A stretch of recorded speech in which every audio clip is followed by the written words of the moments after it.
Okay, everybody, welcome back for another week of updates on the Teardrop trailer build. We're going to bring you along this week, and we're going to show you everything that we've done over the previous 7 days. So stay tuned.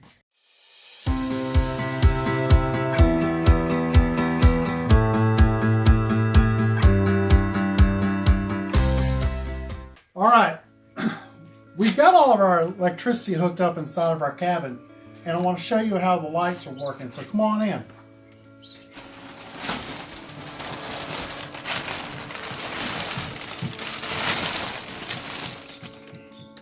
Okay, so if you look right here in the top, we've got the control panel, and we can turn the front set of lights on, and we can turn the rear sets of lights on.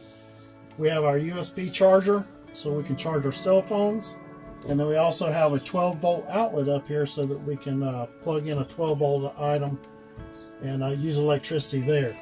We've got our Scott's headlights. They're wired in. And we can move those around and kind of shine those up in the cabinets so you can see what's in the cabinets. Michelle got these little rubber totes at the famous Walmart store. And this is what we're going to store all of our clothes and stuff in while we're on our trips. So you can just take these right out of here, go through them. No need though, since the front is...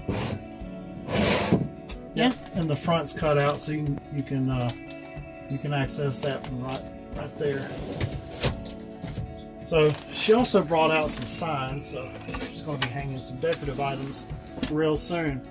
Now that we've got everything wired up on the inside, one of the things that we're going to do is we're going to put the door on here, and Michelle's going to start decorating. So this week, one of the things I did is I put in a 120 volt power outlet there. And there's one down here in the headboard. I don't know if you can see that. One right there. Now, when we get ready to put air conditioning in, what I'm going to do is I'm going to tie into this one, go out through the bottom, and then up into the tongue box when we get that installed. And we'll have electrical power outside so that we can plug in our air conditioning unit. But we plan on ducting our air conditioning vents in along the front here somewhere. But that'll be a future upgrade later on in the summer. Now yesterday we went ahead and put in our porthole window. So we put a butyl tape on there and we screwed that in. So we got a nice tight seal all the way around that. Alright. One of the things that we've done immediately after last week's filming is we came in here and we plugged up our fan. We just turn that on and it opens automatically and the fan will kick on. Now this is the one with the rain sensor, so if we're away from the trailer and it starts raining, this thing will close and shut down automatically so we can be away and we don't have to worry about rain getting inside of our camper. So we like that.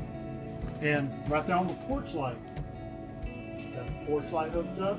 And the button's right here in the control panel.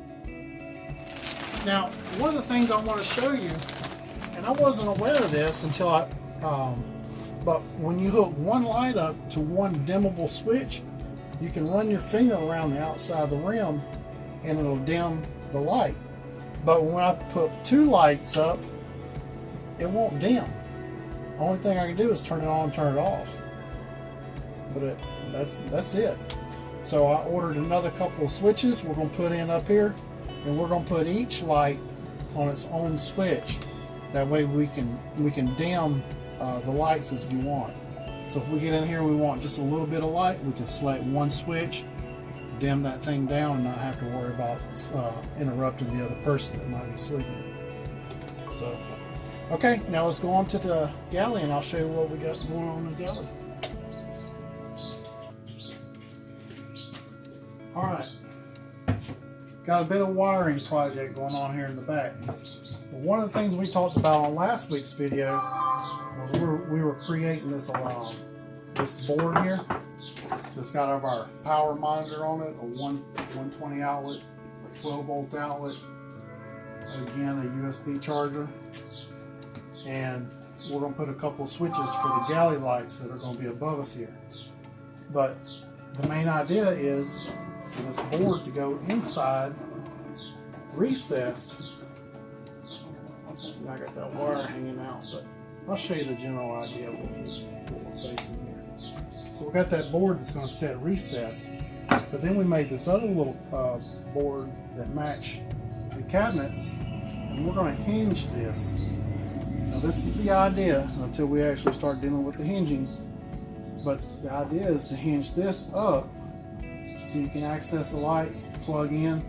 The plug-ins will hang down through this little gap right here, and then you can close that back and we'll have to sit there and look at all that stuff. So that was one of Michelle's ideas. I thought it was a nice little touch.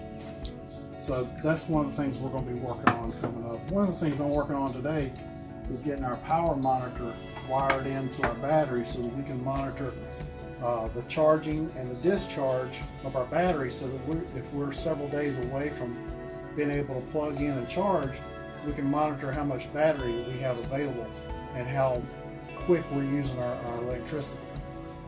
So we got our cabinet doors on hinges. We got to get a latch to hold that shut, and get a latch to hold that one shut. What else, Michelle? Put the stabilizer. Oh yeah, one of the things we did, we put in stabilizer jacks. And what did you do in there with the electrical? Okay, we'll show the electrical, but let me get to the stabilizer jacks. We put in these stabilizer jacks, ordered 4 of them. I noticed that whenever I was working on the camper and I was leaning on the camper, it was rolling around. Then getting in and out of the camper, wiring everything up, the camper was just moving too much, just to be on 2 wheels and a rolling jack stand. And so we talked about it. We decided we're just going to go ahead and put jack stands in. So jacks come down, release that, that'll come down. And then I got a metal bar that'll go down there, and I can push down the metal bar and it'll sturdy that up and help support some of this and stabilize the camper. So we have stabilizer jacks that we get. Now, this is a work in progress, but I'll go ahead and show you what's going on inside the battery compartment here. We've wired in our converter. This is an 8735 converter. I got 2 D style breakers here. One's a 30 amp and then 3 20 amps. But so far I only have 2 of the 20 amps hooked up. And then over here is our 12 volt system, and I've got 20 amp fuses on those. And those are all wired into the back there, and then this is the battery that we're going to be using for right now. Also have a 110 volt outlet right there. We've got to cover in that junction box, and over here we've wired in a 30 amp connection port so that when we go to an RV park, we can connect in a 30 amp right there. So we've still got to go purchase our 30 amp cord, and we're going to go ahead and get a 115 adapter so that we can go from a 30 amp back down to a regular 115 outlet. That way that if we're on a generator or RV park, no matter what situation, we should be able to get power and plug in. All right, what do we have going on in the future?